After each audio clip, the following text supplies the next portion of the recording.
Let's take a look at Tuesday in the NBA. Very low volume day. Only 4 games on. We are going to be streaming Michael Bolton? Thanks, Josh. It's Michael Bolton here, and it's time for another episode of the Locked On Fantasy Basketball Podcast. Let's get to it. Let's get to it, indeed.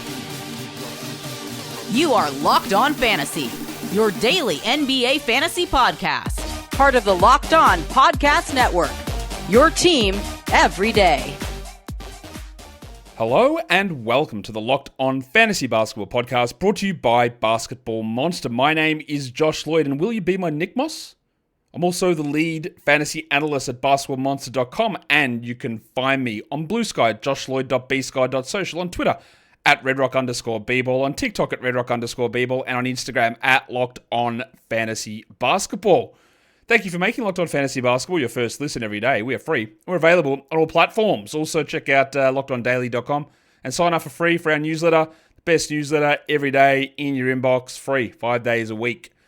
We're here to talk about Tuesday's games. It is the Worship of Tools Day. So all the Miles Bridges fans out there, plus anyone who is working as a mechanic, a tradie, maybe this is a day for you.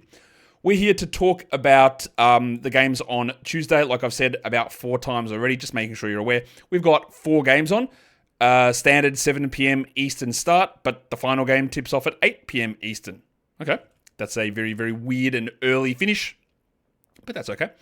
That's how we're rolling for this day across the league. Let's just take a look at some schedule-based stuff to start things off. We've got a lot of teams that are playing Wednesday, heading into the back-to-back onto Thursday. We know that Monday's got the 12 games. Did I say Wednesday? I can't remember. Anyway, Monday into Tuesday. Monday's got the 12 games on. So it's a hard day to stream for some of you. You'll be able to, but not for everybody. But we have got a lot of teams who do have that back-to-back. There are 3 of them, Brooklyn, Indiana, and Washington. So 3 out of the 8 teams that play on Tuesday have a back-to-back second game back-to-back on Tuesday. But when we're talking about back-to-back values and where we can take advantage of it streaming-wise, there's only one team that plays Tuesday, Wednesday, and that's the Clippers. So we've dubbed this, I don't think it's really caught on. I dubbed it Clippers Week because the Clippers and the Nets, they're the key, the fulcrum of how our streaming strategy works this week. But with only one back-to-back on Tuesday, Wednesday, and 0 on Wednesday, Thursday, getting bang for your buck means having a Clippers guy in most cases. So guys that you might not even think are going to be viable or valuable, they might be just because they play for the Clippers. If we want to look at chunky stuff, 3 games over the next 5 days, Tuesday through to Saturday, I've got some names for you. Kelly Olynyk, who has not been very good of late. The production has been down, but 75 minutes over 5 days as a starter with a guy who's a generally pretty good fantasy producer. Sign me up. Kris Dunn and the Clippers, yeah, he's not going to score very much. We know this. But getting those defensive stats, there's going to be at least one of these games that Kawhi is out. And the Clippers just dropped an injury report. And Kawhi is playing on Tuesday, but out on Wednesday, which actually, they haven't said that he's out on Wednesday. I'd be very shocked if he isn't. But I'm surprised because I think they play the Pelicans on Tuesday. Then it's the Pistons on Wednesday. So a little bit of a weird way to go about that. I'm just going to double check that. No, Miami. So they play the Pelicans Tuesday and the Heat on Wednesday. So he's playing against the Pelicans, sitting against the Heat. All right. So yeah, Olynyk, Dunn, Kyshawn George is another one we look at there. Yves Missi and the Pelicans. Aaron Nesmith. You could throw Andy Nembhard and Ben Mathurin if they're available in that mix as well for the Pacers. And then Jose Alvarado in that grouping. So we've got a bunch of guys there who are available in a lot of different spots. There are a lot of teams who do have 3 games over 5 nights in this period. Boston, Brooklyn, Denver, Detroit, Houston, Indiana, the Clippers, the Grizzlies, the Heat, the Bucks, the Pelicans, the Spurs, and the Wizards. That's a lot of teams with 3 games over 5 nights. These are the best 6 names that I can see at this point who you should be able to feel relatively confident in their value across those 5 days to get those 3 games. But there is a lot happening. But remembering again, well, that's well and good with lots of different options here. If we want to max out our week, it's not necessarily, if you've got limited moves, sure, this is better. But we are looking more at some small little chunks, and we want to turn a team with 2 quality games this week into a roster spot where we can get 6 out of it. We want to triple the volume. in a 1-slot stream, and in a double slot stream, we want to turn 4 into 10. That's how we want to approach this week. Injury statuses that we need to pay attention to. These are the key ones, and one of them has actually already been solved. Brooklyn, we know Cam Thomas and Trendon Watford are out on Monday, so I expect that they play Tuesday, but will D'Angelo Russell play on Tuesday? I don't think so. Will Cam Johnson play on Tuesday? That's up in the air. What about Noah Clowney returning? Up in the air. I'd say probably not on Tuesday. What about Nick Claxton? I think he will play, but that's a possibility as well.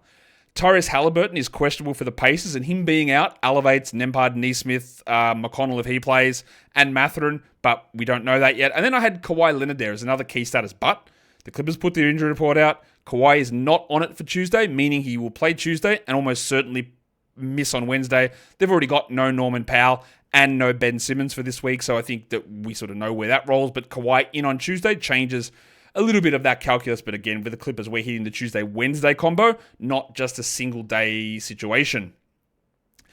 We should come in and take a look at streaming, but I just pushed the button and I didn't mean to push it just then, but that's okay. What I did mean to do is to come in and tell you that today's episode, it is brought to you by Skims for Men. Well, when Skims decided they were going to branch out into servicing men, into providing underwear for men, well, I was ecstatic because I've seen Skims, I've seen their products, I've seen it. They're around the house here a lot. And I go, all right, now I'm in on the business. We can get some Skims for me. Ones that are suited to men. Ones that fit us with different sizes and different cuts and different shapes and different materials. But it doesn't matter if the materials are different. It doesn't matter if the cuts are different. All of it is going to be comfortable. You just got to choose the one that fits you the best and suits you the best. We're always on a search for underwear that feels great, for underwear that feels comfortable. Or more importantly, maybe this is the difference with men and women. Who do I know? I don't know. Would I know what women know? No, of course I don't. But let me say from a men's perspective. I don't know if we're necessarily searching for great underwear. What we're searching for is to avoid bad underwear. And while those two things sound similar, there is a difference. Doesn't matter. Skims covers both bases. So when you shop Skims men's at skims.com, you can do it in Skims stores as well. You can buy the best and most comfortable underwear that you can find. You can let them know also that we sent you. After you place your order, select podcast in the drop-down menu and select this show in the drop-down menu that follows. I said drop-down menu twice. And when you're searching for gifts, birthdays, anniversaries, whatever it is, you're not going to go wrong by getting yourself a pair of Skims or getting it for somebody else. Skims is the official underwear partner of the NBA, the WNBA, and USA Basketball. So do it. Skim it up. All right. Let's now talk about streaming. Let's talk Points League streaming. Let's talk Yahoo points. Let's talk ESPN points. Let's start with Yahoo. We're using our different roster cutoffs, 30s, 20s, 10s, and 5s to give you multiple different options for the day. Remember, there are only 8 teams playing. There are only 4 games on. We are looking for a bunch of different options that we can use. If you're doing single game streaming, we can do that. Kyshawn George is available. I understand why he would be dropped in spots. He is inconsistent. His scoring is low at times. He does a lot of other stuff which is more suited to category leagues, but I get it. But he is a really strong points league option as a stream on Tuesday. Now, I do expect that both Chris Middleton and Marcus Smart, who are out on Monday, play on Tuesday. There is a risk, I guess, that Jordan Poole or Alex Sarr sit one of these 2 games. I'm not that worried about that. But George is going to be relatively consistent here. I've got Kelly Olynyk, who, again, I don't think the role is changing. His production's been down, but I think the role is okay. I've got Kris Dunn, even though his points league production isn't superb. Now, given that I know now that Kawhi is in, I would actually drop Dunn down this list. And I would put Keon Johnson and Zaire Williams ahead. Now, they are risky because they could play 22 minutes and be useless. And Thomas likely plays, but is Johnson out? Is Russell out? I believe that Russell will be out on Tuesday. Johnson, I'm not sure. But when I'm talking about these projections of these players, I want you to know the assumptions that I have. My assumption is Thomas plays, Russell sits, and Johnson is 50-50. Dunn and Batum as points league streams, that was under the assumption that Kawhi was out.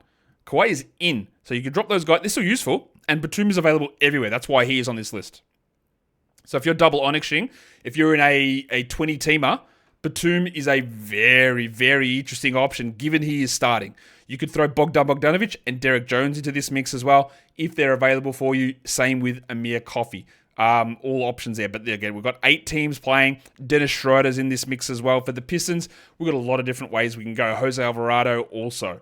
If If we go to ESPN points options, a lot of these names are similar, but not exactly the same. We've got Kris Dunn and Kyshawn George, Kaliolytic, but Jose Alvarado just pops his head in there as well. Nico Batum and Maximilian Strus as options for ESPN points. But all this stuff will adjust, will alter as we move forward when more injury stuff does come out. But for now, these are some pretty interesting points league streams available for you in different ranges of leagues for Tuesday's NBA action.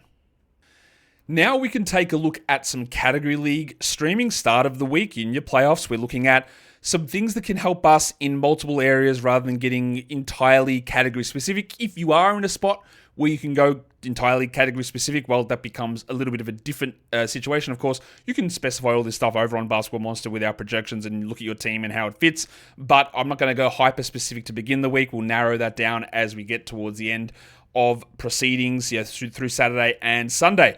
So in category leagues, if you're looking to get a contribution in points and threes, and I tried, as you probably well aware, I try to combine the stats that do highly correlate with each other. So when you're looking at points, it's often correlated with a three-point shooter. When you're looking at assists, it's often correlated with steals. And boards and blocks, they go together as well. So that's the way we're going to approach this. For points and threes, again, we're trying to cater to shallow leagues, standard leagues, deeper leagues with some of these options. And the number one guy here, again, is Kyshawn George.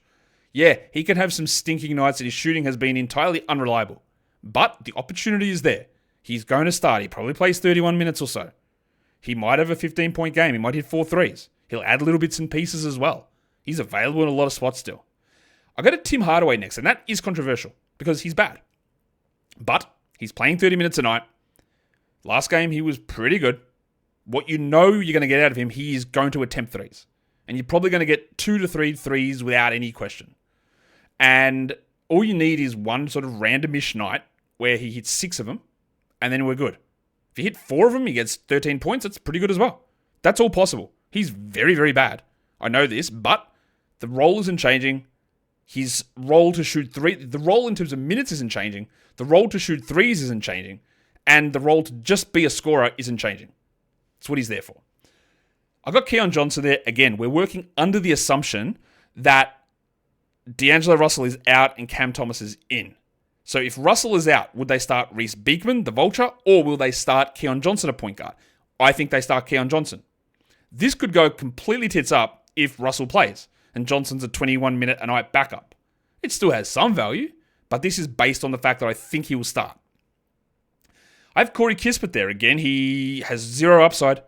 He's got 0 wait till this guy plays 30 minutes and takes over. Absolutely never going to happen, I don't think. But for a mid-25-minute-a-night player who is widely available with a day with 8 teams only playing and he could get you 15 with 3 threes, we've got him there. Want to go a little deeper? Slamming Sammy Merrill.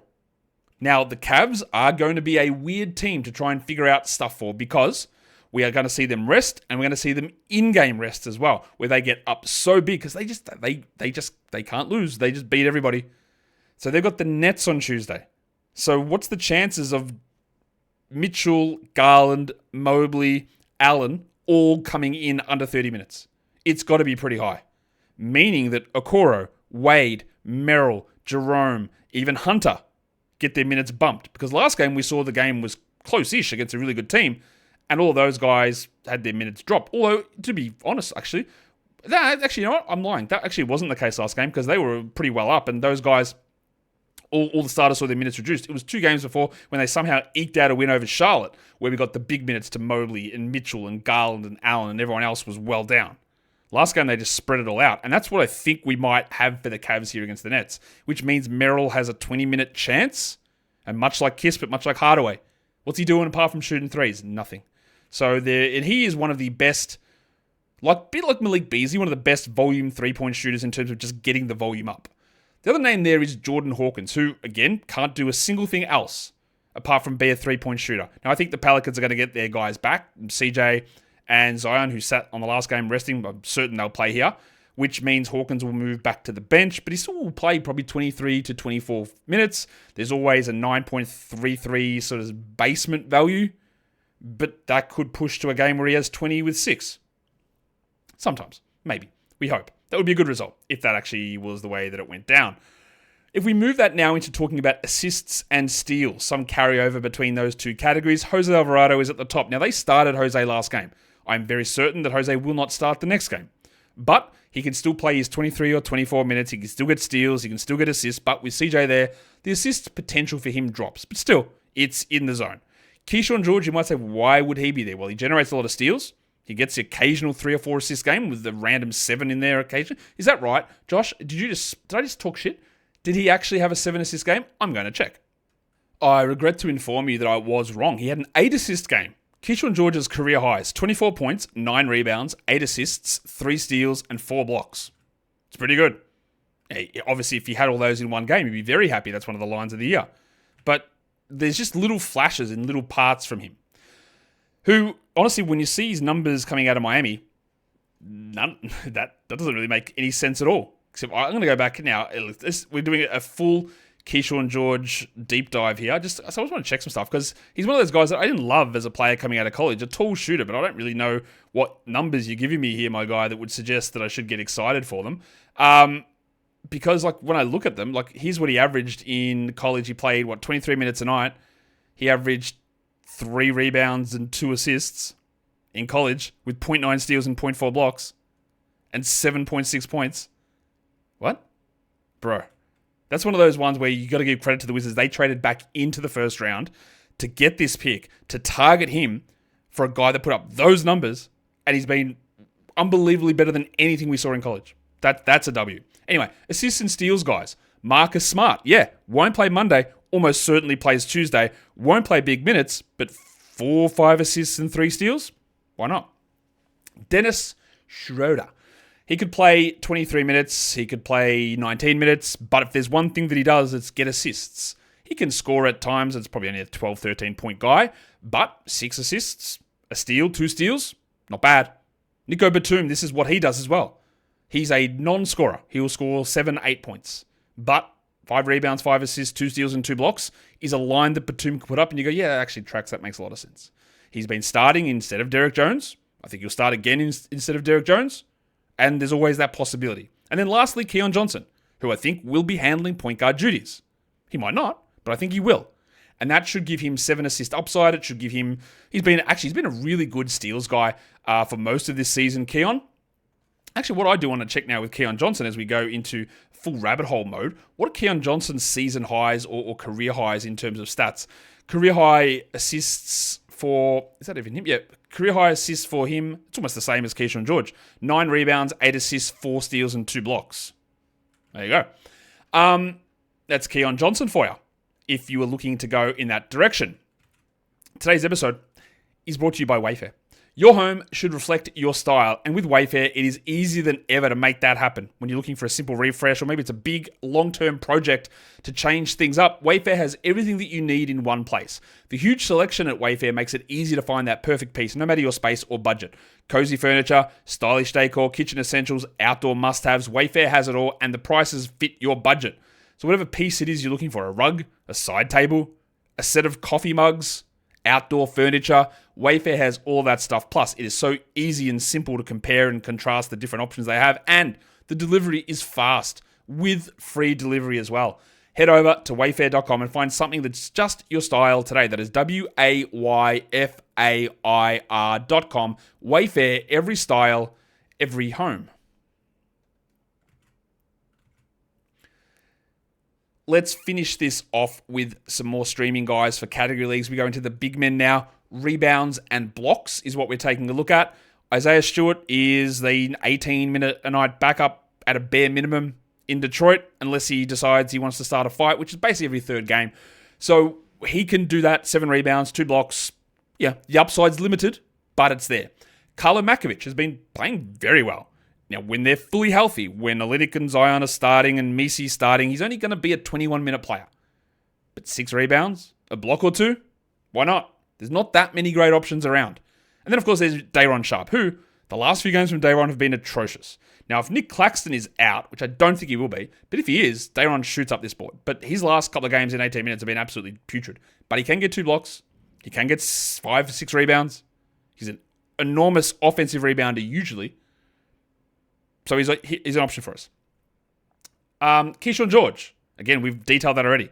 High block numbers, high rebound numbers. He's done it. His role is there. He's going to play more minutes than basically anybody on this list. Nico Batum. He gets steals. He gets assists. What else does he do? Rebound and block. He just doesn't score. He does all of the other things. It's very interesting to see him under Kyshawn George because their games are very similar at this point. Although Batum's a better shooter, he just doesn't shoot as much. George shoots more, they just don't go in. But the other stuff they do, actually quite similar. And the last name on there, you'll be saying, Josh, surely you're taking the P15S, surely. But no, I'm not, because Jericho Sims is there. And why? Well, because Dr. Glenn Rivers said prior to the last game, hey, we've got to really ease off the minutes for Brook Lopez. He's been playing a huge load with Bobby Portis out. So the only other center on this team is Jericho Sims. And I'm not in love with Jericho Sims, and we are handling and trying to handle, or trying to cater to deeper leagues as well. But a backup center who might play 17 minutes, who can get 8 rebounds with 0 points and 1 or 2 blocks, it's hidden, and he's available like everywhere. His last 5 games, these are minutes, 19, 15, 21, 13, 18 for Sims. They play against the Pacers as well, so there's an opportunity for him with a higher paced game to just put up 1 extra rebound on top of what he normally would. Again, this is deeper league stuff, but it's a name that you don't really talk about because it's Jericho Sims, but there's an opportunity there as the only backup center for the Milwaukee Bucks. Lastly, we'll look at some percentages, and then we'll talk some stream plan stuff. For field goal percentage, with Ben Simmons out, Drew Eubanks gets his 12 or 13 minutes for the Clippers, backing up Zubats. Easy 3 of 3 shooting night, potentially.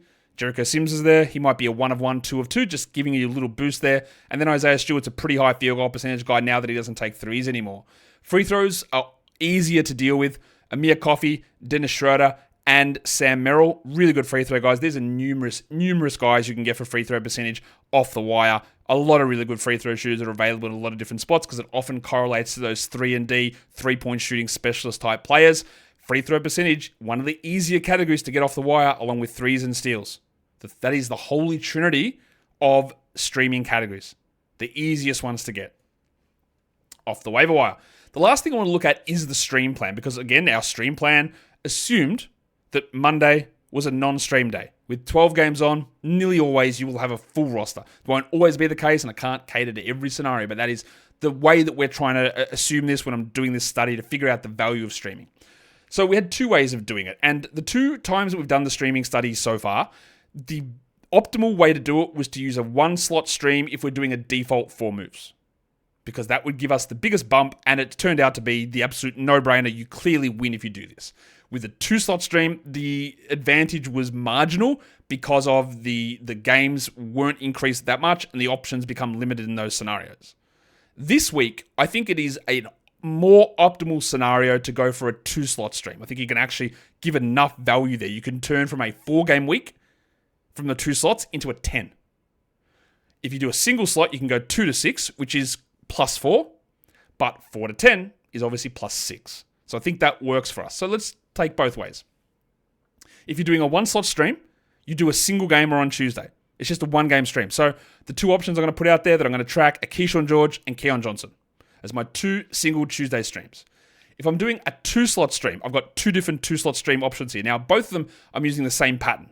In one of those slots, which doesn't feel like streaming, but it is for this purpose, you will drop someone who's a 2-quality game player, which means somebody that plays for Chicago, Golden State, Portland, New York, or Sacramento. They play 2 quality games this week. If you drop 2 of those guys, and you add somebody from the Clippers, the Nets, or the Bucks for Tuesday, so one of those slots is you use 1 move on 1 slot and get 4 games out of that 1 slot. So my 2 plans here, one of them is Kris Dunn, and the other in that 4-slot stream is Day'Ron Sharpe. The other slot, we use 3 stream moves on, and we go Tuesday, Wednesday, Thursday, Friday, Saturday, Sunday. And that gives us 10 games from 2 slots, where if we had have held on to the 2 quality game players, we would have gotten 4.